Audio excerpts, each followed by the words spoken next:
আন্দোলনে শিক্ষক শিক্ষিকারা এদিকে বিকাশ ভবনের সামনে রাস্তাতেই শুরু হলো পাঠশালা। পাঠশালার নাম উদয়ন পণ্ডিতের পাঠশালা। গতকাল বিকেলে মিছিল করে বিকাশ ভবনের সামনে গেছিল পড়ুয়ারা। হাতে ফেস্টুন ব্যানার নিয়ে মিছিল করে বিকাশ ভবনের সামনে গেছিল পড়ুয়ারা।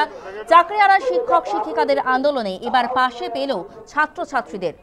বিকাশ ভবনের সামনেই শুরু হলো পাঠশালা। পাঠশালার নাম উদয়ন পণ্ডিতের পাঠশালা। মিছিল করে হাতে ফেস্টুন ব্যানার নিয়ে গতকাল বিকেলে বিকাশ ভবনের সামনে গেছিল পড়ুয়ারা। চাকরিহারাদের আন্দোলনে এবার পাশে পেল ছাত্রছাত্রীদেরও। চাকরি হারিয়ে রাত কাটছে পথে। চাকরিহারাদের যে আন্দোলন চলছে বিকাশ ভবনের সামনে, এবার চাকরিহারারা আন্দোলনে পাশে পেল ছাত্রছাত্রীদের। অন্যদিকে গতকাল সকালেই রবীন্দ্রনাথ স্টেজে প্রতিবাদ করতে দেখা গেছিল আইএনটিটিইউসির সদস্যকে।